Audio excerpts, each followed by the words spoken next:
What makes you so low on the Giants? Russell Wilson confirmed today as their starter. Yeah, I really like Dak, and I think the offense will be good. I love the George Pickens trade. Loved him in the draft. Loved him for the Steelers. Obviously, everyone go ball merchant, but the offense was a disaster. The quarterbacks were a disaster. But he'll actually get to play in a real offense. So I think CD and Pickens are an incredible duo to have. And then I personally feel like Lamar Jackson is a better quarterback. I feel like he's been sort of a different planet the last couple of years. I personally, he was better last year than the year he won MVP. I feel like he should have won MVP last year as well, and this is my personal opinion. But, I think Josh Allen should have won both years MVP. Lamar won. Yeah, just Lamar won it because of his signature moments in his play the first year. Then last year he had more signature moments and he played better. But unfortunately, Josh Allen also had the same thing. So it was one of those. Yeah, Josh Allen. The run against the Chiefs probably won him the MVP. Yeah, absolutely. And it's like Lamar's game against the Niners the year before as well. Hello everyone, Cecil Martin here. Hey, this is Hunter Henry. What's up, man? This is Max Crosby, part of Raider Nation. Hey, this is Ross Tucker, former NFL offensive lineman. Hey, it's Tyler Lockett of the Seattle Seahawks. Hey, this is Jerry Judy, wide receiver for the Denver Broncos, and you're listening to the 14-Yard NFL Podcast.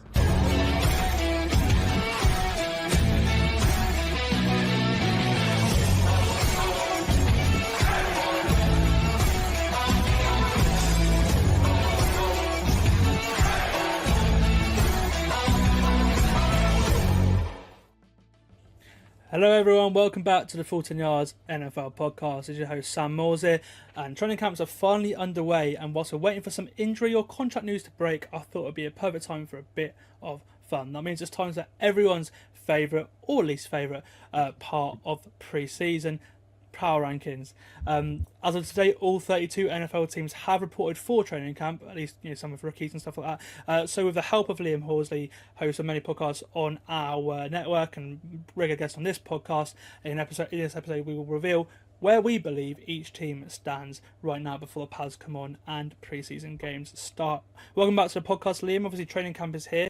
You looking forward to the season starting soon? Yeah, definitely. Yeah, feels like we're getting closer. I will see NFL UK do their 56, 55, 54 day tweets. So yeah, we're getting closer, which is cool. I watched the NFL quarterback, some of it on Netflix. So that's kind of got me back in the swing of things. And we've started our division previews on our pod. So yeah, I'm fully ready to go now. And then yeah, when you mentioned the infamous words of power rankings to me, I had to jump at the chance to annoy 50% probably of NFL fan bases, but that's power rankings. Oh yeah, absolutely. I mean, there may be some controversial takes in here. Some of the two of us, there are some teams where we feel completely differently about some. Some teams are in the 10s, some teams in the 20s, for example. It is a bit of a so it is an average of us. The way we're going to work this is that we reveal our combined ranking from 32 to 1, and it actually has worked out that I've managed to separate the whole power ranking into 6 tiers. So we're going to go through those tiers first, and then reveal the rankings within that tier. And if there is a tie between the two of us, the way the average has worked, I've normally broken it by if one of us has a team higher than the other person in the tie, then that team will go ahead. But if it's exactly deadlocked, then there'll be a chance where you can decide which team goes ahead of each other. We'll be able to debate that, and we'll start with the first tier, which I've simply called the bottom 7 teams. These 7 teams are the bottom 7 in the league for both of us. So although we've ranked them in different orders, we share the same bottom 7 teams in the league, and these are these teams. And we have an interesting start to the power ranking because the first up we have a tie for the worst team in the league, and therefore we have a decision to make between the two of us. I have the Saints as the last, the basement of the NFL, pretty much. Liam has the Browns. We've got a decision here. What was behind your thinking of picking Cleveland? To be honest, I'm not going to be arguing with you either way we go on these two teams. For me, I actually think the bottom 3 for me in my list, which was the Browns, not spoiler, Saints and Giants, I think they were my bottom 3 by quite a margin. But in terms of why I chose the Browns, they got about 1 million quarterbacks, the very typical Browns that they're not sure where they're going. I don't think the offense is going to be very good because of that. And I'm not as big of a believer in their defense. Obviously, we've got Myles Garrett, but I don't think the rest of the secondary as well, for example, is that strong. Whereas we spoke about on my pod that I think the Saints have got better players across the board. They haven't got a star like Myles Garrett, but I think they've got stronger players. Their offensive line, I think, is better. I think they've got some good veterans. I know Tyrann Mathieu just retired, but people like Justin Reed, for example, I think are very, very good NFL players. They haven't got many stars. I think the Browns obviously got one huge star. But for me, that was kind of the reason. It was like, okay, the Saints, the quarterback position is an absolute nightmare. But the rest of the roster, I think, is good, is fine to good. Whereas for the Browns, I'm like, they've got a star here, then they've got a bad player here, they've got a good player here, then a bad player here. So I just think they're a bit more volatile. But I would not fight you on the Saints, Giants, or Browns being last. I actually had on the podcast last time I was talking about the QB battles, and I said by far the Saints quarterback room is the worst in the league. It's probably one of the worst I've ever seen, to be honest with you. It's the worst, yeah. It is. It's probably one of the worst I've ever seen, and that doesn't help. I feel like Joe Flacco can win a few games for Cleveland, for example, if he's started like a lot of people think he is going to, and then we'll see. I also feel like they've probably got just the better offensive line, but I don't think it's that different between the two teams. I've gone Cleveland ahead of them purely based on the defense. To be honest with you, I think that's the defensive line is that much better. Yeah, I feel like the best unit of the four units is probably the Browns defense. I think that's probably why I give them the edge over the Saints. Yeah. So I think like with our we didn't stipulate for anyone moans about where their team's ranked. The focus on here is how good we think they'll be in 2025. If you just power rank teams on where they've been at, you just kind of end up using the rankings from last year. That's just the way it would be. So we've done it more on that. And I think the Browns, of how volatile they've been for the last few years, how volatile the fact you've got about 6 quarterbacks that can play snaps and a coach that is or isn't on his last legs. I just think, even though on paper they might be better than the Saints, I just think the Browns organization is just a disaster.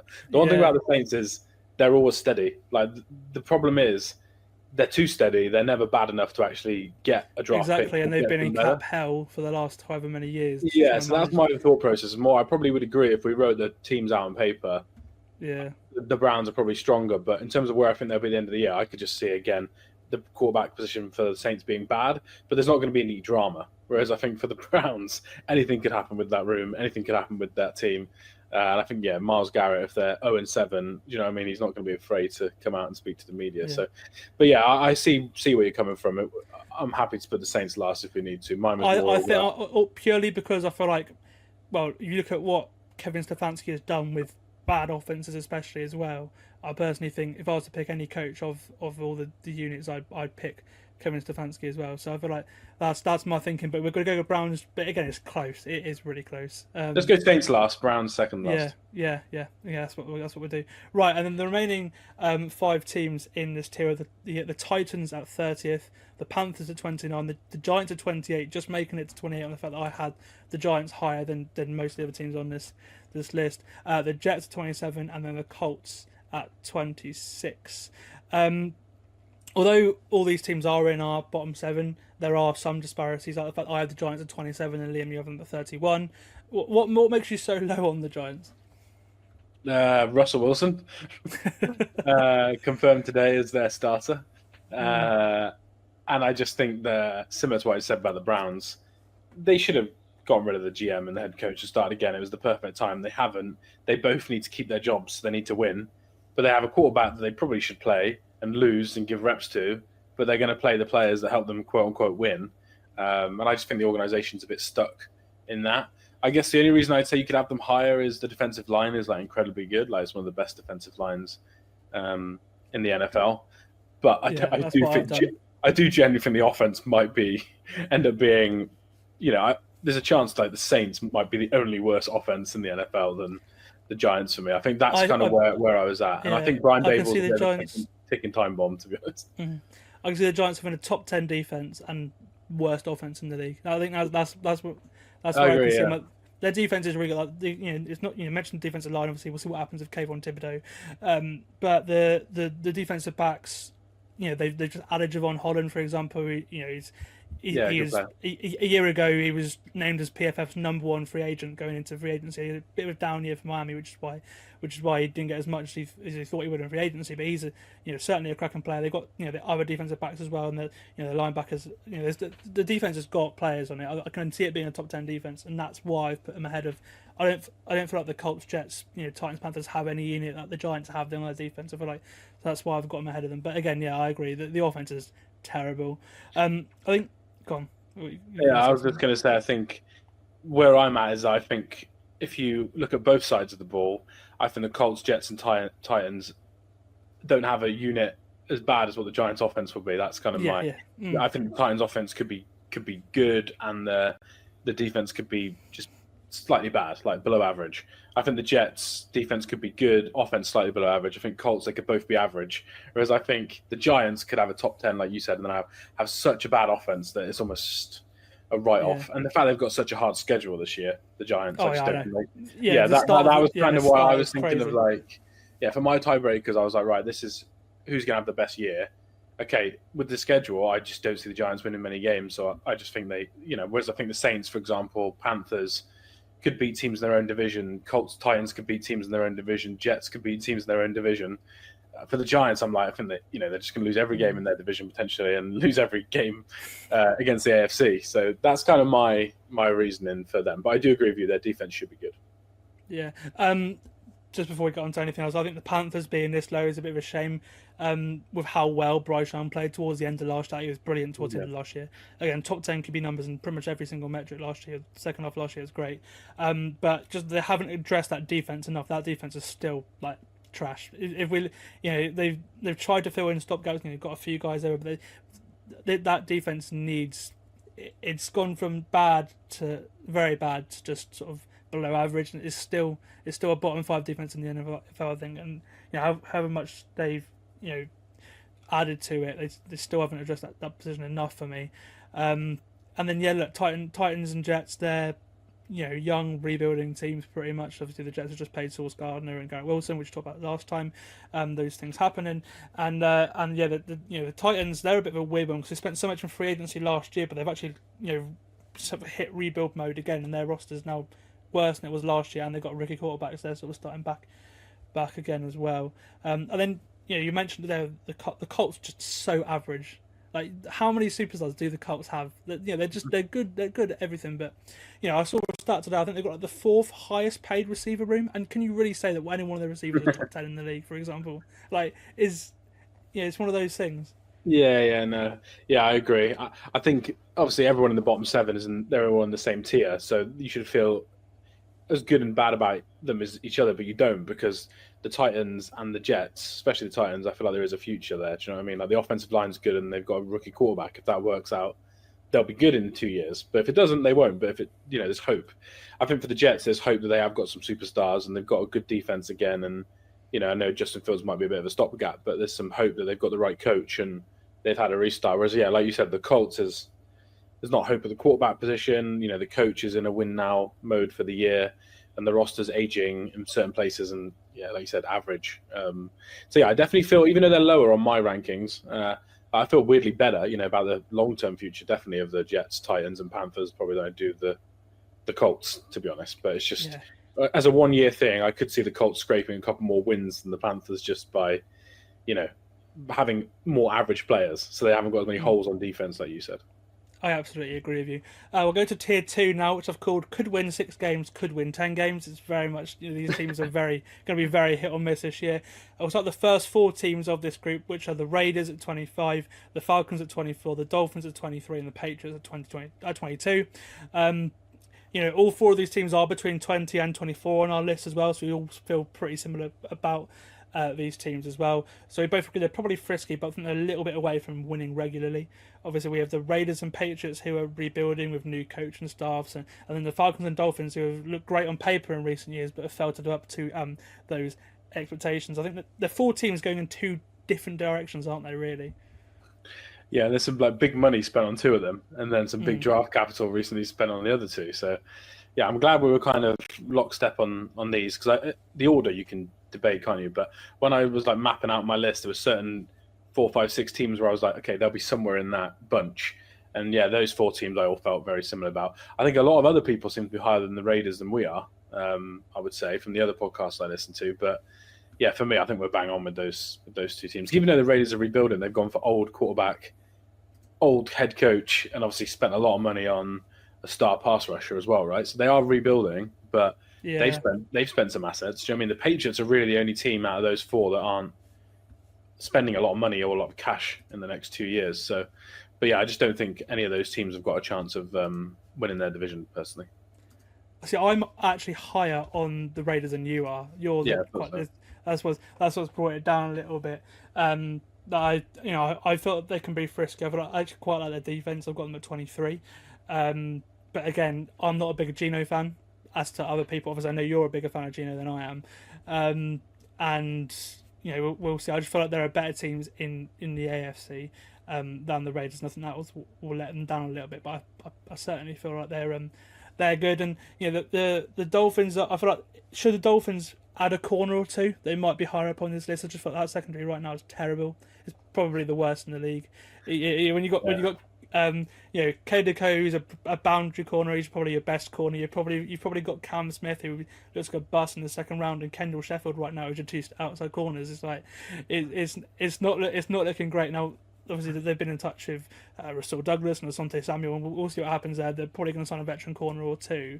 But right now, I can't put the Dolphins any higher. I had them at, I think, 20, and that was being kind of kind, to be fair. I'm just quite low on some other teams. But, I mean, I certainly know, even me as a Dolphin fan, I certainly toyed with putting the Patriots ahead of the Dolphins because I feel like, Mike Vrabel is a very, very good coach. I love what I saw from Drake May last year. I thought he had a pretty decent rookie year. I still, their defense, I feel like is going to cause some problems. Their offense, I still feel like there's still a little bit away. Like, what Stephon Diggs are we going to get? What's the offensive line going to be like? I am a little bit concerned about the Patriots' offense. But I put it this way, right? Mike Vrabel was out-coached the Dolphins pretty much every single time he's played McDaniel or Brian Flores. I personally think that those games in division will be a lot harder, and I can see the Patriots being better than the Dolphins this year purely based on those division games, for example. Yeah, Dolphins, Patriots. I was 21-25. Yeah, I wouldn't have argued anywhere in those for me. I just went with the Patriots because of head coach, like you said, and then quarterback. Yeah, obviously I love Drake May, so I just think he's very good. So I think it just puts them up the list slightly. Plus, I think the Dolphins are just in a weird position, where very weird as an organisation on like where they're at and how much money they're spending on some areas, how much little money they're spending on other areas. Obviously, the recent trade, which was a bit of a, potentially a bit of a strange one. And obviously I saw a headline the other day of like, I can't remember his first name, but Cato, the corner, knows he needs to step up as he is the veteran in the quarterback room. And I'm like, that says enough to me that undrafted free agent like 2 years ago, and he's a veteran. I do genuinely think I think they'll have splash plays with the pass rush, but I think there could be a lot of games where people are throwing 350 yards on the Dolphins this year, and whereas I think the Patriots will be a bit more sound. They'll give up less explosive plays, I think. The only thing I can see them doing is them using a lot of 3 safety looks with, especially obviously Anthony Weaver came from the Ravens. The Ravens did that a lot before he left the Ravens, and with Fitzpatrick, and the reason why he left Miami is because he didn't want to be used all around and everything. Well, that because of the strengths of that defense, I feel like they're probably going to have to do that, which is an interesting thing. Him coming back to Miami and playing the role that he was refusing to play in the first place, which I think is going to happen. But it's very very it's a storyline to watch certainly. He's friends with Tua, and I think that's the reason why he's excited to come back. But we'll see what happens there with him because he forced his way out last time. And then the next 2 teams of the tier, we've got 3 teams left in this tier. We got a second decision to make now. Nothing separates the Seahawks and the Cardinals 21st and 20th. These teams will be. I have the Seahawks at 25 and the Cardinals at 18. You have the other way around. You have the Seahawks at 18 and the Cardinals at 25. You actually texted me beforehand saying that you forgot one team whilst doing the ranking, and that was the Cardinals. It was. Maybe I'm being a bit low on Seattle, but I certainly don't think they've got better than they were a year ago. I feel like the offensive line question is still there. They've lost some pieces. Changed quarterback. I'm surprised that you went that low with Arizona because they've got better than they were a year ago. They have got better, yeah, but I think the defense is still pretty weak from Arizona's perspective. Yeah, I think the Seahawks could have a top 5 defense in the NFL. If you look, they were like top 6 last year in the last 10 games of the season by most metrics. They probably got maybe the second or third best play caller, probably third best defensive play caller in McDonald. Yeah, I just think the Seahawks defense is an elite unit, whereas I think the Cardinals will just be fine on both sides of the ball. The Cardinals offense probably could be a bit better than the Seahawks, but it wouldn't surprise me if the Seahawks end up running the ball really well and they have a top 10. They're definitely going to have a top 10 defense for me. I think the Cardinals could end up like 15 and 15, as in 15th on defense, 16th on defense, 16th on offense. Whereas I think the Seahawks could end up something like 20th on offense and 3rd on defense by the end of the season. We're like, okay, they've won 2 extra games because they've won them 10-7. Do you know what I mean? I just feel like that's where I'm at with them. And yeah, Cardinals was one I was a bit disappointed in. That I put them similar to what you said with the Panthers. I went into it thinking I'd have the Cardinals 15, 16, 17. And when I looked at the roster and looked at the schedule and obviously how strong I think the NFC West is going to be, I was kind of like, yeah, I just can't. I can't get there with the Cardinals. So that's why I put the Seahawks there. For me, I think their defense has been frisky. You know, they've made splash plays and everything. You know, the last couple of years, Gannon's done a great job with that unit. They've now added, Josh Sweat, Calais Campbell, Stacks, Tomlinson, all to their defensive line. Obviously, 2 veterans there, and then Josh Sweat, the big money free agent as well. And then they drafted Walter Nolan as well. And the thing is, actually, they've drafted 2 players, Walter Nolan and Will Johnson, both with concerns in the draft, but 2 players that were very high on people's board based on the way they played. So if those 2 picks pan out, then then they've got those guys. I feel like their defense could take a turn, but again, for me, it's very much projection. So I'm happy to concede it. I'm happy to say the Seahawks are. We'll put them in 20th and 21st. But I think I've always thought the Cardinals were a bit frisky, and they've sort of added to that defense this year, which has got me a little bit excited. But I wish they'd done more on offense though. I've heard a lot of pods talk about this of like they did so much on defense in the draft that they didn't. The offense really is still not many weapons there outside of Trey McBride. If Marvin Harrison Jr. doesn't pan out, and I think I kind of agree with that the defense was so bad on paper that they've had to spend all their resources on it, and they really didn't spend hardly any cash, anything on offense. I think that's where I'm at. But we'll probably find that it'll be the Seahawks-Cardinals games that decide which one of us was right when we get to the end of the season. And those games, most games in the West, but certainly like sort of Cardinals, Seahawks, Niners games, those games are really random, especially Cardinals-Rams as well. The Cardinals-Rams games recently have been quite, it's just anything can happen in division. Division, yeah. And I agree with you that I feel like they probably need another weapon at certainly a receiver. Their offensive lines are really good. I think their offensive line is quite underrated. To be honest with you, they've got some players that are they're all good left tackle, in the interior as well. Like Will Hernandez is gone, but they've got some players. Certainly it's an above average offensive line, I think, which is people don't really talk about the Cardinals for their line. And I certainly think that's an interesting thing. And then So I'll go for the Cardinals in 21st, the Seahawks in 20th, number 19 finishing off the group. This is actually one of the biggest differences in opinion we have.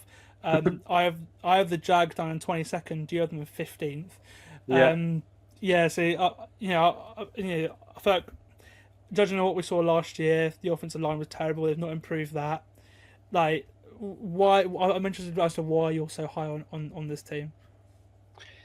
Yeah, I think last year they had a terrible season for a roster that should have been much better than they were. I think it was just a really bad season in coaching, and they've got, for me, one of the best play callers in the NFL. I really like Liam Cohen. I think he did an incredible job. Bucks were one of the best teams in every single metric.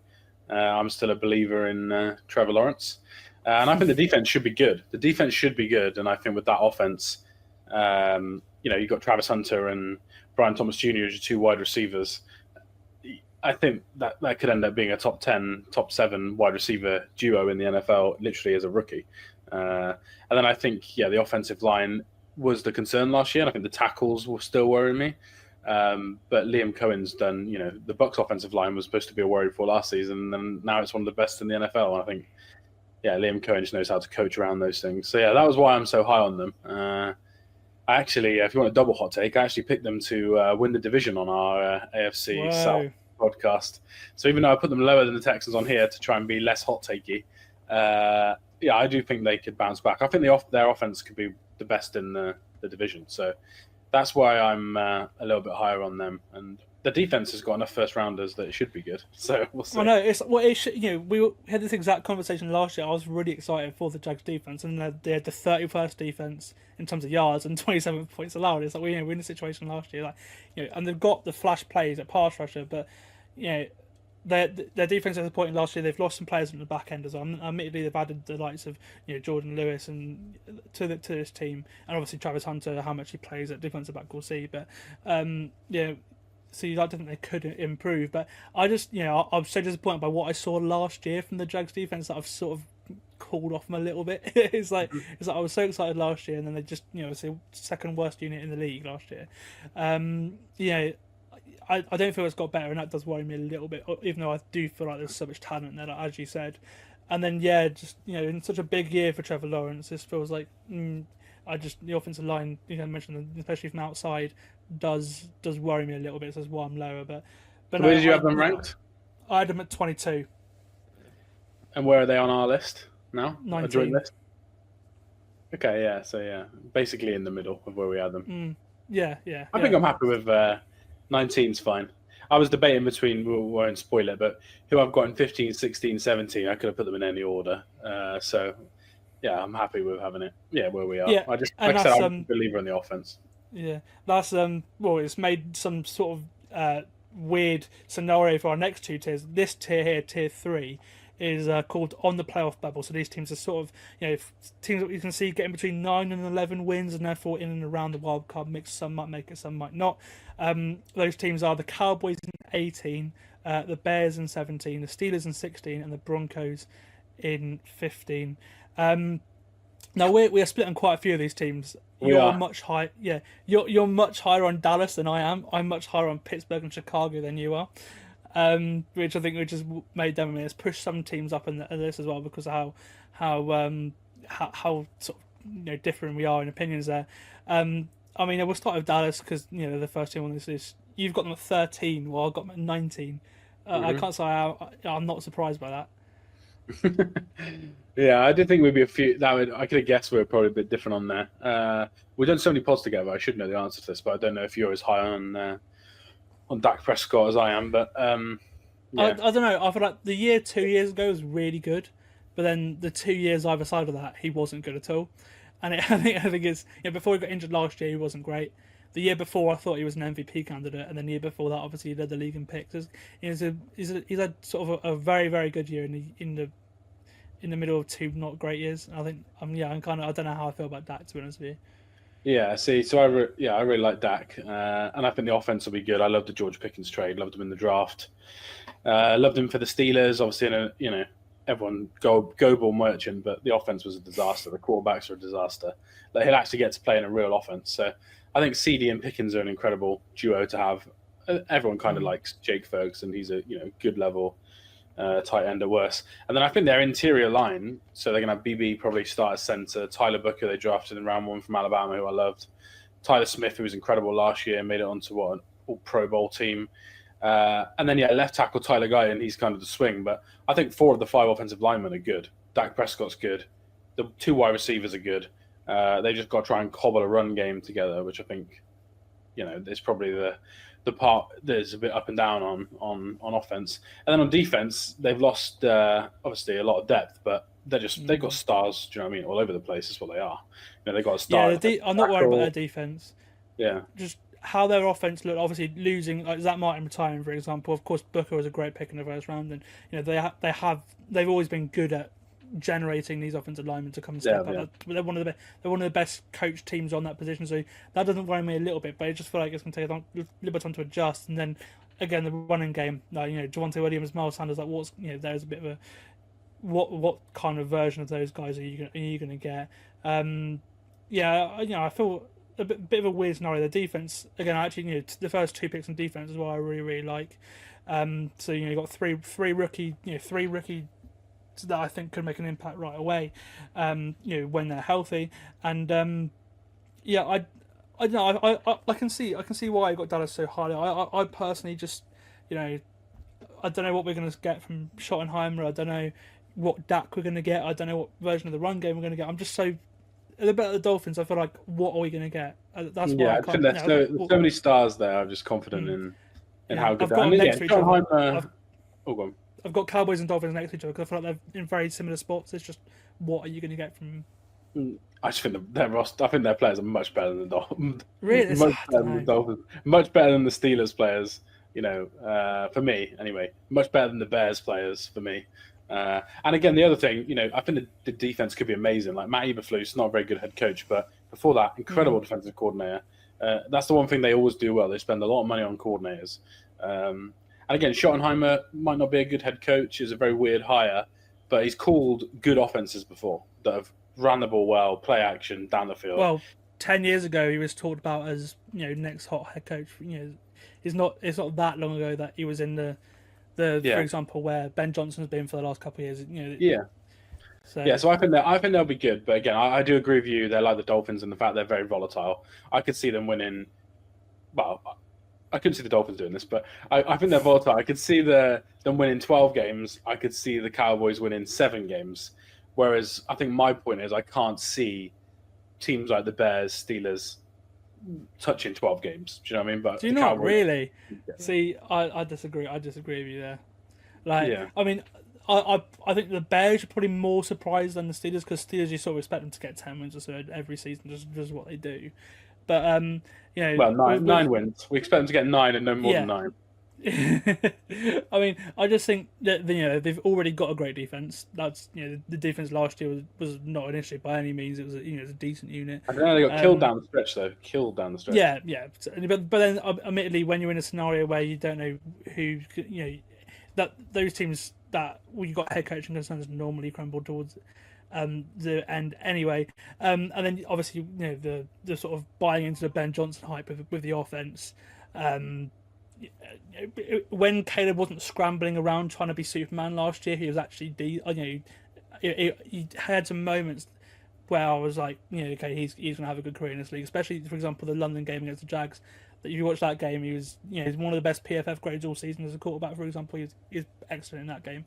I guess if I'm, you know, so if they're in a different division, I feel like maybe I'd be more confident about them being a playoff team. I think I've just gone based on pure roster strength. I feel like, you know, the work they've gone into the offensive line you know, they've done really well to transform that. The defense is better at, you know, the weapons have added more weapons.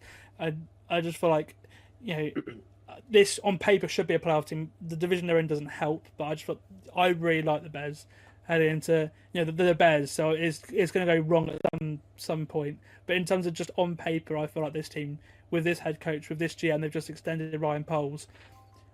I feel like, you know, they're all in this, for once. I feel like they're all in the same step, and I feel like that's going to work well for them this year. I'm just not as high. Not as high on them. Yeah, I'm not sure their offensive line is even going to be better than the Cowboys. Like left tackle, right tackle, is it going to be good? Like Joe Tooney will be good, but you know, the interior should be good. Yeah, but the other guard is not very. You know, he's been up and down his whole career. Obviously, they've got a center they spent a lot of money on. You know, he should be good, but he wasn't good last year for the Falcons on that offensive line. They give up a lot of pressure. Yeah, you know, Roma Dunze should be good, but is he good? He didn't show last year he's good. Like Caleb Williams should be good. Is he good? Whereas I know Dak Prescott's good. I know Pickens is good. I know CeeDee Lamb's probably fifth best receiver in the league, maybe third, fourth, whatever.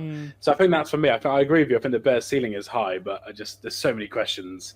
I'm not sure they've got enough pass rushers either on the line. Well, that's the worry. That's the thing.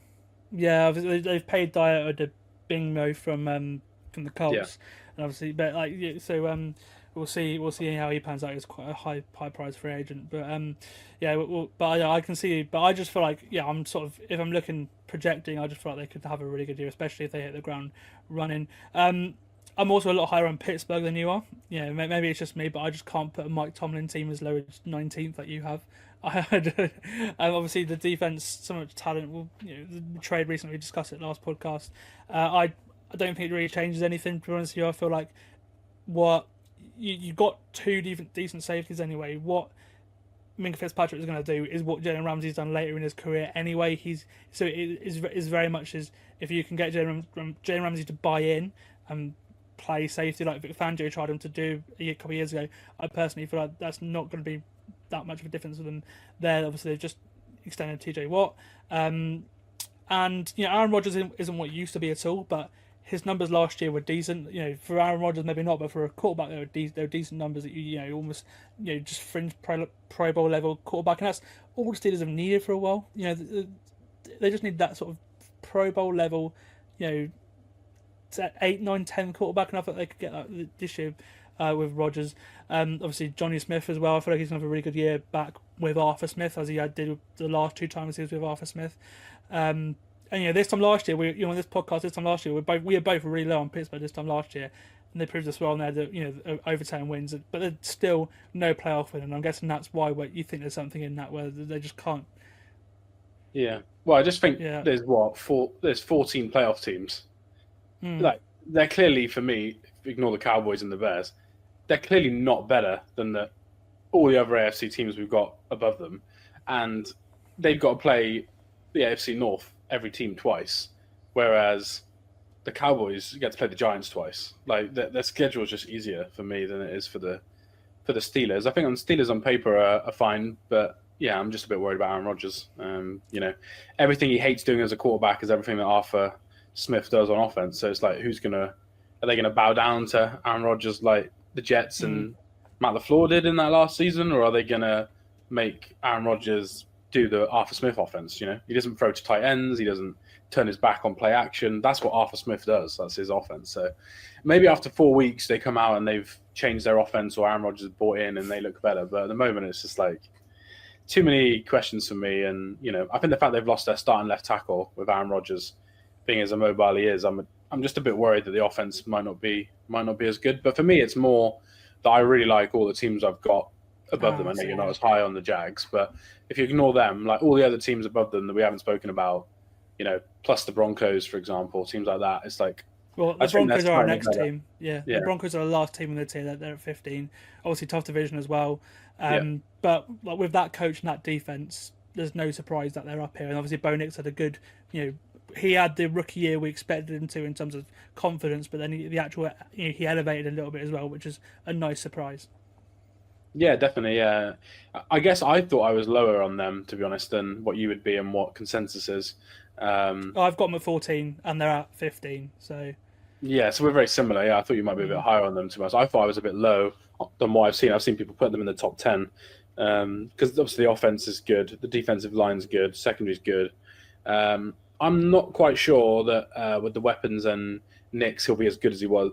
It'll be as good as it was last year. I think that's my worry. I think we can see that the defense is legit, and after 5-6 weeks, we're like, oh yeah, this is legit. But I actually think the offense might be slightly worse than it was last year, potentially. I think there was some smoke and mirrors a little bit in Bo Nix. But yeah, I'm glad we're aligned, but I've seen them as high as 8 and 9 on other people's lists, and I just think I'm a bit worried their defense could be really good, and the offense might just be average at the end of the season. Yeah, no, I can see it. I mean, I for example, I'd rather have Drake May and Caleb Williams over Bo Nix, for example. I did a quarterback. I was a guest on a quarterback ranking episode the other day on the podcast, and yeah, I had him lower, but it's not like I don't like Bo Nix. I just feel like, I do feel like I question his ability to do what I feel like other people can do. I feel like he's not really got much upside. I feel like what we saw from Bo Nix last year is probably the best we're going to see from Bo Nix. I think that's why I just feel like we're not going to see any like next big step from him. Yeah, we're aligned on. Yeah, Broncos were completely aligned on. I agree. Yeah, completely. Okay, so we'll go on to the next tier. Tier 4 consists of teams that are likely playoff teams. So I've called it likely playoff teams. All of them were playoff teams last year, and neither of the 5 has really got worse. So we'll start with the Houston Texans. They're at 14. They've had a very interesting offseason, of course, completely changing their offensive line, which of course took a big regression from the team in 2023 to last year. I had them in 15th, you had them in 11th. Although I love their defense and I really like CJ Stroud and the weapons, I'm a little bit worried about their line still, which is why I'm refusing to put them a little bit higher. I get, but the talent's there. But I just feel like if we're watching Stroud getting beat up every week, are they really going to win anything more than 10 games? Like, Yeah, but I think that's exactly what I see it as. I just don't think. I think 10 games is about the amount, and I think where I put them 11, 12, I think that's 10 wins. I think the teams that end up being 15, 16, if you look, there's not enough wins to go around. I think they end up being your 9-win Steelers or your 9-win Jags. Do you know what I mean? Whereas I think the Texans are slightly better.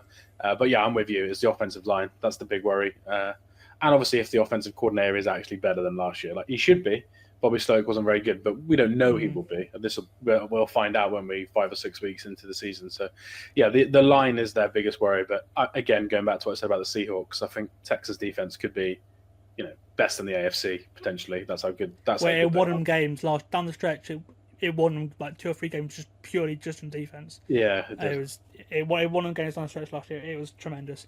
Yeah, it was really good. Okay, we've got our next sort of debate here between 13th and 12th. Nothing separates the Bengals and Chargers. I have the Chargers in 10th, you have the Bengals in 16th. What's you have the other? Sorry, I have the Bengals in 16th. What's you have the other round? You have the Bengals in 16th and the Chargers in 10th. Sorry, the Bengals in 10th, the Chargers in 16th. It feels like these teams are kind of almost joined at the hip, obviously with how them and their quarterbacks are always compared and everything. Like, yeah. Personally, I'm shocked you've got the Bengals that high because I know you're not that big of a fan of Zach Taylor. Yeah, but the offense. The offense is going to be elite. It's going to be elite. I think the defense, new play caller, worst case scenario for me, I think is 26th, 25th. But if the offense is that good, I think that's where it was.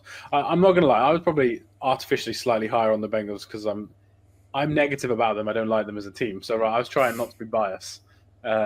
So I put them slightly higher, or maybe I'm just watching too much Joe Burrow on Netflix and liking him too much. But I think the offense will be really good. The offensive line are probably the best I think that Joe Burrow's had. The schedule's not easy, but it's not as hard as some other teams in this area that we're talking about. And I just think the defense just has to be 20th, and they'll probably be. I've got them at 10th. They'll be somewhere between 10th and 14th, I think, in record if the defense is just 20th. So I'm not one of these people that's saying, oh my God, the defense needs to be good. It's like, no, it doesn't need to be good. It just needs to be average, slightly below average. And so that's where I'm at. Will they have a pass rush when they actually start the season? That's the thing right now. Like, yeah, potentially not. Yeah, but I'm not sure. I'm not sure the Chargers have got much on defense either. That's the thing. So obviously last year the Chargers, Jesse Minter came in and could completely transform that defense in terms of the way it played. I say it did over in terms of yards. It gave out some yards. It was 11th in the league, but it was the number 1 scoring defense last year. But admittedly, they didn't really play any hard teams. They had a pretty easy schedule last year. This year, it's not exactly the case with the Chargers. But I thought you'd be a lot higher on the Chargers after last year, the way they were. Jim Harbaugh had a great year. Herbert had a great year with what he had to work with as well. I love Herbert, as you know. Exactly. I thought you'd be really high on. I was surprised you had him at 16th. I was like, whoa, because for me, I feel like with that coaching staff, they've added to the offensive line. Admittedly, they've lost a weapon in Josh Palmer, which is a bit of a worry as to. We're all just being like donkey, but weapon in asterisks there. I don't know I think he's quite underrated as a receiver when he's healthy. I think. Yeah, and again, they lost Mike Williams, who's just signed him back when he's retired as well. So maybe that has happened recently as well. And then what we're going to get out of Najee Harris and Mario Hampton will obviously first round pick at running back. We'll have a big bulk of carries there as well. But I just feel like this coach. I'm picking. I personally think we should go with the Chargers because of that coaching stuff. Compared to, I feel like they can coach them their way to 12 wins, whereas I feel like the Bengals on they can score the way to 12 wins, but what are we going to get on defense? I'm pretty firmly. I think the Chargers are a better team. But I hate the Bengals as a fan, so I'm very happy to put the Bengals. I actually like the Chargers. Annoyingly, I like Justin Herbert, so he's like one of my favorite quarterbacks. I'm happy to go with your ranking just for spite. Okay. The reason I had the Chargers lower is just the talent. The talent is just not very good. Like the wide receiver room is not very good. I won't bore everyone with the names, but anyone can go on the depth chart, Google it themselves, look at every single player starting on defense. How many of them would anyone say is good? Like maybe 3, maybe 4. Like that 100% is going to be good. Whereas I think, the Bengals defense won't be very good, but 2 of their pass rushers, if they turn up and they actually pay them, they'll be better than the 2 pass rushers on this team. But I hate the Bengals, so I'm happy to put them lower. That's fine. There we go. Okay, right. Our next team getting close to the top 10 now. Our next team is the Bucks at 11. They've sort of been slightly fortuitous at the fact that we disagree on a lot of the teams below them. So because we sort of agree on the Bucks, they've made their way up the rankings. I have them at 13, you have them at 12. They're just solid, aren't they? And big favourites for the division again. Yeah, solid, good team. Bit worried about the Liam Cohen part, obviously, as I mentioned with the Jags. I obviously really like him, or else I wouldn't put the Jags so high. So I'm a bit worried about that, but I think the offense should be really good again. The defense, I think, should be better than it was last year. I know it's on Reddick, bit of a strange story, but they've only added to the defense. Again, it might not be better, but it shouldn't be worse. Do you know what I mean? Like, I feel like that about the offense. It shouldn't be that much worse. The defense shouldn't be that much worse. And I really like the addition they made in the draft. I know everyone was surprised they went with Booker on offense, but with the Chris Godwin news, I just think I think they're just setting themselves up. They're like, okay, cool. We've made some risks on defense, but if they don't plan out, we know the offense will be good. Like, we don't have to have a great defense. So, for me, I just think, especially with their schedule, division they're in, I think they'll win a lot of games. So if the goal is to find teams to win games and, win a playoff game, the Bucks have won the division, 5 years in a row, and they've won a playoff in 4 of those 5 years. So I just think they're a good team, and they'll be a good team for a long time, I think. Yeah, completely agree with you. And then we enter the top 10 with our last team of this likely playoff teams tier, and that team is the Packers. Now, here's where we actually have our biggest difference, because 10 places the difference here. You have Green Bay in 7th, I have them all the way down in 17th. Maybe I'm overreacting a bit here, but I was what we saw last year was a bit of a disappointment for me. Like, whilst the defense got better and like Josh Jacobs had a pretty decent year, like we expected Jordan Love to, after the way he ended the year before, to have this just break onto, and we didn't see that. We just saw an average Jordan Love. Their passing game didn't really reach the heights we thought it would. Obviously, they finally spent that first round pick on a receiver in Matthew Golden, but I mean, you must be a much bigger fan of the Packers than I am, because I just think they're a bit average, to be honest with you. Jordan Love was injured, but I felt they were still top 10, I think, in EPA with a bad Jordan Love season. So it's just there are quite a few close games that they lost, for example, and that doesn't really give me much confidence. And especially big games as well. Like, they'd lost quite a few of the division games. I think they were and then they never win division games. They never win division games. This is their biggest problem. You're right. Like, they just can't beat the teams in their own division, which is why I've got one of them ahead. But I was, to be honest, again, happy to spoil the list, but 7, 8, 9, 10, which was Packers, 49ers, Commanders, Bengals, I could have put in any order and I wouldn't have, for me, that was a tier. So if you put the Packers at 10, I was like, whatever. I think the talent's too good. Do you know what I mean? I think the defense is good. It was better than what people thought last year with the new defensive coordinator. And Jordan Love was hurt all year on and off. And again, if he's hurt all year on and off again, they won't be 7th or 10th. Do you know what I mean? They'll be 15th, 16th. But if he has a healthy season, which, he's not injury prone, he's only had 1 year of being injured, I think the offense should still be good. I'm a big believer in Jordan Love. I still have him in my top 10 quarterbacks. So, I still like him. And I think the head coach, he's walking, it's like he walks into 10 wins every year. So, I'm just confident. But they do need to win division games. Yeah, but that's. I just feel like with the Bears are getting better. I really like the Vikings. Spoiler, I really like the Vikings as well. Yeah, I can tell that because they haven't come up yet, and I know where I ranked them. Yeah. And obviously the Lions as well. I just feel like I just a little bit lower than many, but I can see why. Again, they are a very talented team on paper, certainly. Okay, so our next tier 5, the penultimate tier, is called Fringe Contenders, which sort of takes us further inside the top 10.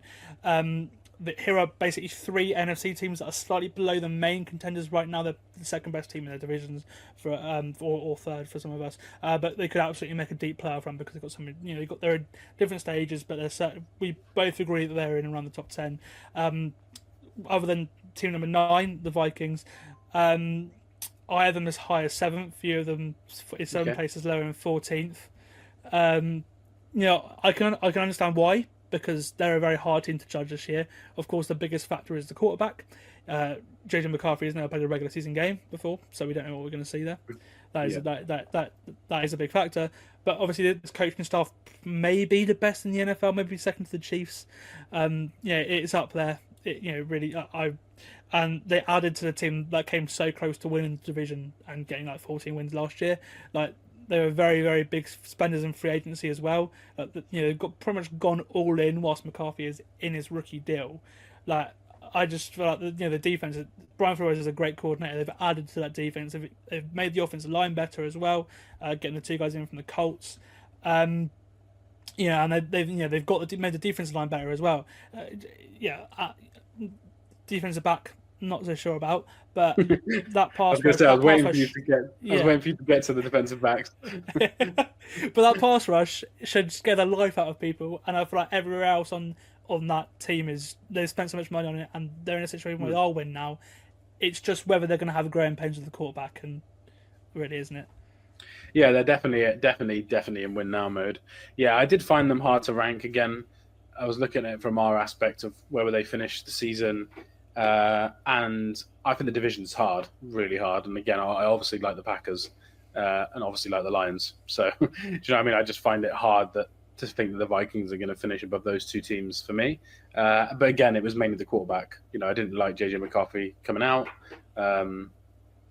After 4 weeks, I could be like the Vikings. I loved the Vikings last year, and I never really liked Sam Darnold. So I'm with you. I love the coaching staff. So after 5-6 weeks, it could be like, oh no, cool. Yeah, I was wrong. They're the 6th best team in the NFL, but I can't have JJ McCarthy barely throwing a pass in college, above, Jordan Love, Jaden Daniels, the Lions offense, Matt Stafford, Joe Burrow, people like that. For me, it's just, I can't have him that high. And I am worried about the corners, really. I heard a Vikings fan say this on a pod the other day, and I thought it was quite good. It was we spent so much money on Javon Hargrave, injury-prone defensive tackle, when we've got 2 other good defensive tackles. It's I would have much preferred to have just signed a corner. Why have we not just signed 1 corner rather than having 5 defensive linemen that are good? And I kind of agree with that. No, to be fair, they can bring back Stephon Gilmore. He's still there. Still can, yeah. They haven't yet, so I can't include that in my... But I'm just saying they could... Yeah. The one position, there's so many free agent corners out there right now that they can go in that add to that. Yeah. But I can see what you mean. Again, obviously I notice it as well. It is their big weakness, but I just feel like with the way they were last year and their coaching stuff, I kind of trust them. So I'm gonna. I had them 11th to peel back the curtain when I did the first when you did your initial ones. I had them 11th, and then toying between the teams below, and I just think because the schedule's harder and I can't trust the quarterback yet. But if there's anyone that can make him good, it's that head coach. He's one of my favorite head coaches in the NFL. So. Okay, in at number 8 is another team with another second-year quarterback, and a team that probably was the story of last season. Of course, talking about the Washington Commanders and Jaden Daniels. We both have them at number 9, but they leapfrog the Vikings due to our sort of differing views, and they've made their way up to number 8. And with the way they played last year, it was really hardly a surprise. Minnesota, they've gone all in with Jaden Daniels and the rookie deal, adding Deebo Samuel and Larry Tunsil in trades to kick off the off-season. I'm a little bit worried about their defense. Dan Quinn's a terrific coach, and we saw that with what he was able to do last year. But they've moved on from Jonathan Allen on the defensive line, and they've lost Dante Fowler too, so I'm a little bit concerned about their pass rush. I do like the Marshawn Lattimore pickup, but for me, they probably are a pass rush away from being true contenders. I don't know how you feel about Washington. Yeah, they were one of my hardest ones to rank. Obviously, got a much harder schedule this year. Defense, I'm not sure about. Like you mentioned, offensive line, everyone hated it last year, ended up being fine. And they've, in theory, improved it. But, Sam Cosby's going to be out for a while. So I think there's just a few holes. And, Deebo was a great player a couple of years ago, but hasn't been good in the last 2 years. So, yeah, I was just a bit on an arm with them. But I just think looking at who they're playing, obviously the quarterback, how well they did last year, I'd probably put them a bit higher, gave them the benefit of the doubt. But, yeah, I'm with you. I'm kind of worried about the pass rush. I'm a bit worried about the secondary. And And then, also I think right guard, right tackle, center, it's like, might not be that great. And there's a reason the Texans, who've got an awful line, moved on from Larry Tunsil. Like, he wasn't very good last year. I think there's just some questions about them. But on paper, I think we've probably got them ranked in the perfect spot. Yeah. And then the final team of our fringe contenders tier is a team that didn't even reach the playoffs last year. Landing at number 7, it's the Niners, who you both had at the same spot of 8th. With how they looked last year, it may come as a bit of a surprise to you guys that we're both really high on this team. Now they're healthy, but heading into last year, they probably had the second best roster behind the Eagles, if not the third behind the Lions. They had such a good roster last year, and they were very unlucky with the injuries to key players, and they also weren't really well coached in defense. Obviously, seeing a defensive coordinator fired and replaced with Robert Saleh. But because this roster was so talented before last year, despite losing the likes of Deebo Samuel and Javon Hargrave and Aaron Banks and Dre Greenlaw and Talanoa Hufanga, they still are a quality team because of how good they were before. Like I said, the second best roster probably going into last year. They are still really good on paper, aren't they? Yeah. You're a bit higher than the roster than me from last year, but I think the defensive roster's better this year. Like, they've added some good players. I think. I think the defensive coordinator's better. The defensive line, haven't they? They retooled the defensive line. Yeah, re-signed some guys in the secondary. Obviously got a better defensive coordinator, for me, really like Salah, like you mentioned. But again, this is like a whole long season view, and their schedule is incredibly easy. So for me, it's not just like, if I was ranking them on how good I think the actual players and the team will be ready for the playoffs, they might be slightly lower, but they're going to win a lot of games just because of the teams they're playing. They've got the easiest schedule in the NFL by far. They've got the second best rest advantage, where the other team comes off short weeks and they don't. So, I think for me, it's the schedule and it's the defense, and obviously a good play caller on offense. I'm a bit worried about the 2 wide receivers. They're both, injured already. And I don't love Brock Purdy as much as everyone else does. But the defense, I think, is going to be elite, and the schedule's dead easy. So they should win. If they don't win 12 games, it's an awful season. That's how good it should be if they don't win 12 games. I also think I wasn't as high on. I've always been okay on Purdy, but the way he played last year and everything was breaking down. The offensive line was terrible last year. The again, he had receivers, running backs coming in and out of the lineup. The way he played and extended plays last year, I was actually really impressed with Brock Purdy last year. So that has given me a little bit of confidence as well. And then we'll go on to our final tier, the Super Bowl contenders tier. Both of us have these final 6 teams in our top 6, so it's an agreed top 6, like it was an agreed bottom 7. And we have a debate to kick off this tier, as we need to separate the teams in 5th and 6th. Those are the Rams and the Lions. Now, I have the Lions in 5th and the Rams in 6th. Liam has it the other way around. Again, and like the Bengals and Chargers, who we had to separate after the trade at QB a couple of years ago, these teams really can't be separated. Even these teams are playing the playoffs, and these teams are really they're at joined at the hip again, aren't they? Yeah, they're like true accidental rivals. Because I think the first game of last season as well was also Rams Lions. I think they play each other again this year, if I remember right on the schedule. So you're right, they can't be separated. The 2 quarterbacks seem to be weirdly joined at the hip, which I'm sure they both kind of want to move on from it. But yeah, I thought you would be lower on the Lions, actually, from the way you were talking earlier. So I'm surprised you've actually got them at 5th. I thought you'd have them. Well, I was going to say, if you want to put the Rams ahead, I can concede here. I just feel like the Lions are talented, but I also really love the Rams. So I'm not, I know you love the Rams as well. So I can absolutely, I am worried about the Lions, sort of their continuity into this year. Obviously, 2 first-time play callers. We saw how that can go wrong with the Eagles, for example, 2 years ago. That is a little bit of a worry. The offensive line as well, losing Kevin Zeitler, then Frank Ragnar retiring as well. I am a little bit concerned, but they are such a talented team, in the same right, and they've got a great head coach as well. So we will see. But I feel like it may be a bit of a down year, and we'll see. And the defensive line I'm a little bit worried about as well. Obviously, Levi Onwuzurike's done season-end injury, and then Liam McNeil, we don't know when he's going to come back for the Lions either. They're a little bit hopeful that he will be back sooner than expected, but to start the year, I'm a little bit concerned about the Lions. I feel like they get their groove on later in the year, but I'm happy to put the Rams ahead because, basically, I presume we're both expecting their young defense to take the next step, and then for Stafford to hit the ground running with Devontae Adams, pretty much. Yeah, 100%. Yeah, I'm a bit worried about obviously his back injury. He's already injured, but it's just 5 days of rest. We'll see. But I think for me, it's just like I think without awful Matt Stafford injury, which, you could say that about any team, Josh Allen, Mahomes, whatever, any of them. I think they're pretty solid. It's a good pass rush. It's good weapon, very good weapons. It's a good offensive line. The run game is normally good because of Sean McVay.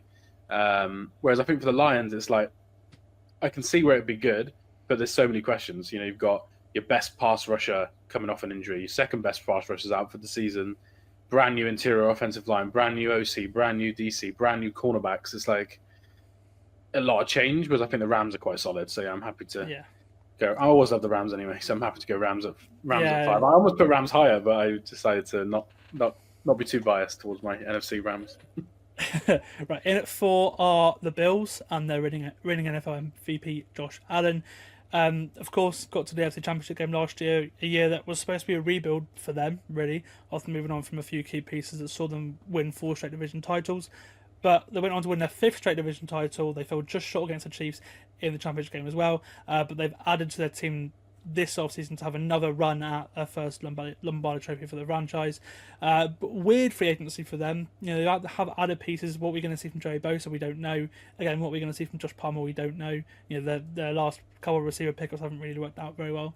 But on paper, the Bills should be really good. But we both feel that they are just a little bit behind the Chiefs and the Ravens in the AFC. Why is that for you?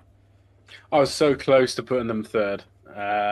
This would be the first year I've ever put the Bills below the Ravens ever since Josh Allen. I think Josh Allen's a better player than Lamar Jackson, but I just think the Ravens defense is stronger. And again, I actually think the Chiefs defense is stronger than the Bills. So I think that's probably what swayed me, was probably more defense than offense, and then also head coaches. I think Andy Reid's probably the second best. I like Sean McVay a lot. Obviously, Harbaugh is definitely in the top 5.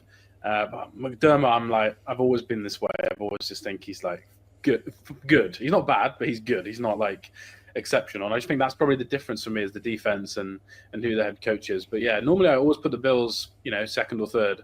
And yeah, this year I just looked at the Ravens roster and thought, yeah, I'm going to give them the edge because of the defensive roster and the head coach. But it's definitely tight. Both offenses. I mean, if it wasn't for Mark Andrews, the Ravens probably would have got into the championship game anyway. If it wasn't for that blunder at the end in that game, the Ravens would have won that game. And then maybe with the way Lamar was playing last year and the way they had actually played well in big games, because they did really well in big games last year. Up until that point, we may have seen a different kind of Ravens in the playoffs. But I completely agree with you. And I agree with you with McDermott. I feel like, although I do rate his ability to find defensive backs out of nowhere and make them really good players. And I think that's the way he does with his defense. I think it's really, really good. Again, pass rush. I just think maybe being in a system where you're only going to play a few snaps. Obviously the amount of times the Bills rotate their pass rush in the way that the amount of guys they have, I feel like that might actually suit Joey Bosa as well.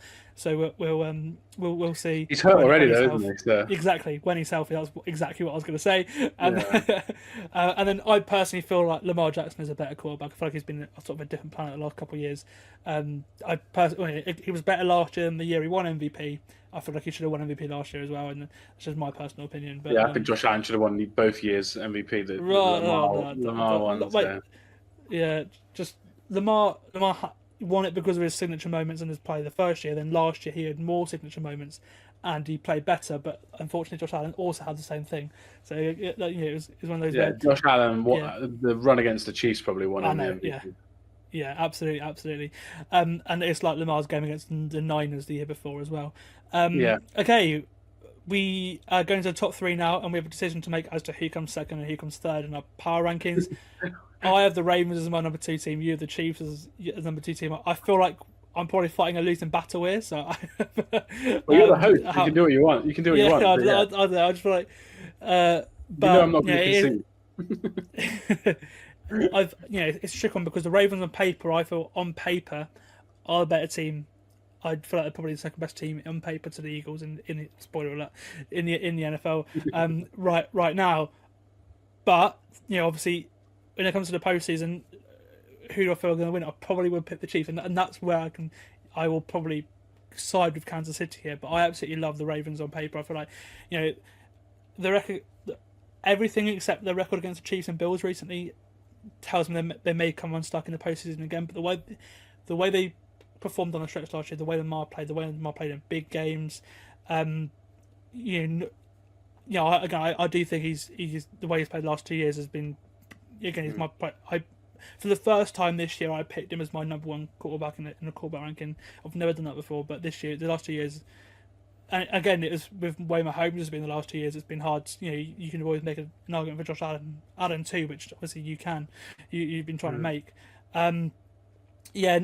Normally I wouldn't pick against the Chiefs, but I'm more concerned than before about their ability to get the 1 seed, for example.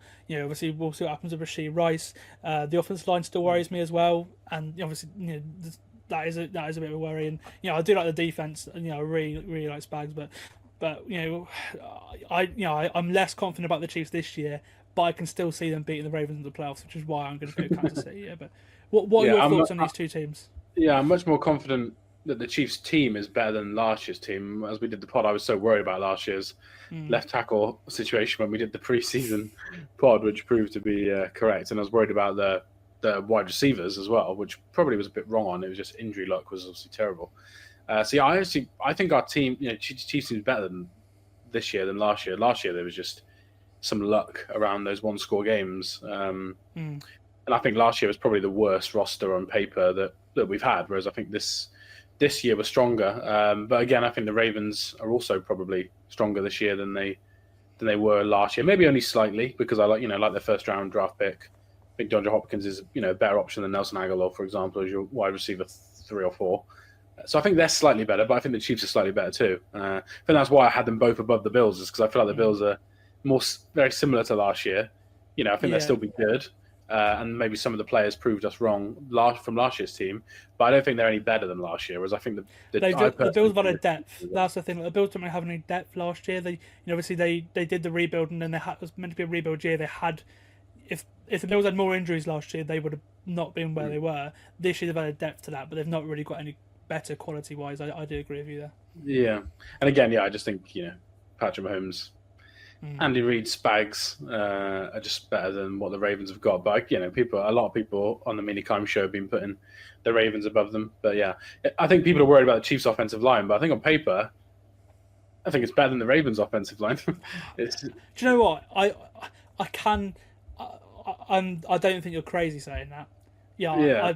I would, based on data, probably pick the Ravens just. But again, they've lost players. It's not going to be pretty, I don't think. But I'm pretty close on the two. It's just anyone who listened to our pod about the draft, I had Josh Simmons as the best tackle in the draft before the Chiefs drafted him, and just said you can't pick him as the best because he had a knee injury that no one knew what was going to happen. So he can't be the number one on your board. But who's got the best tape? Josh Simmons has got the best tape, and he's already starting. Camp opened up this week, and he's the left tackle. So that's the reason why I'd have it that way. And again, I just I think Spags versus Zach Orr. Spags is the best defensive coordinator I think in the NFL. But I wouldn't fight anyone on it. I just do think they are slightly better than the Bills, Rams, and Lions. I think it's hard for them to beat the Chiefs and Ravens in a Super Bowl or in a playoff game. I think that's how good the Chiefs and Ravens could be this year. I know you're a bit lower on the Chiefs, but their schedule's a bit easier this year than last year as well. So there's different sides to it, but I know we're aligned unfortunately on the number one team. Yes, unanimous number one, the reigning Super Bowl champions, the Philadelphia Eagles. Feels like a broken record really heading into another season, saying, look, the Eagles have lost all these players, but they still look unbelievably good. But yet again, we're in this state, thanks to the terrific job that Harry Roseman has done once again. They've lost Milton Williams, Josh Sweat, Bryce Huff. Admittedly didn't play last year that much, but Mekhi Becton, CJ Gardner-Johnson, Isaiah Rodgers, Avante Maddox, Oren Play, and then Brandon Graham retired as well. And then they still by far and away look like the best team in the league. Would you be shocked if they went back to back? No, I wouldn't. The talent on that roster, it depends who they play in the Super Bowl, but they're certainly big favourites for the NFC for me, for example. Yeah, they were actually one of the teams I struggled with the most, being in my situation of I can't say anything bad about the team and just whooped my team in the Super Bowl.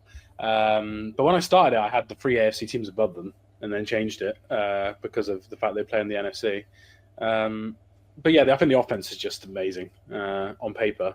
I do think the defense will be worse this year than it was last year. But yeah, the offense is just really good on paper. You know, they just need Jalen Hurts to play better than he did last year. Because I think people forget, even though they scored loads of points in the playoffs, they were the 18th best offense in the regular season with these players. So these players on this team weren't a good offense all season long, apart from Saquon Barkley. It was basically, Saquon Barkley, and then Hurts would, when required, would hit maybe 1 or 2, 3 deep balls. But like AJ Brown, yeah, and when the playoffs came, his play increased like it did the year. Obviously the last time he went to Super Bowl as well. His play. He's a big game player, Jalen Hurts, and obviously that's why you can never rule the Eagles out in a big game.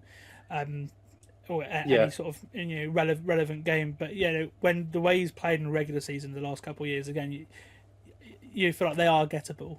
But yeah, they are gettable. Yeah, but I agree. That's why I put them same as you. Put them at 1 because of they play easier schedules than all those teams. Being an NFC team, the secondary probably should get better for them as the players get a little bit older. And Jalen Carter, in theory, could still get better. So there's still definitely reasons why they're number 1. But in terms of the top 4 teams, that I think is everyone's top 4 in some order. I haven't seen many people disagree with the top 4. I completely agree when someone says that the Eagles could win 15 games. I agree with that. I think the Eagles have the option to lose more games though than the others. Like I can't see a world where all the quarterbacks are healthy. Josh Allen, Lamar, Patrick Mahomes, they're not having less than 11, 12 wins. Like they're just not.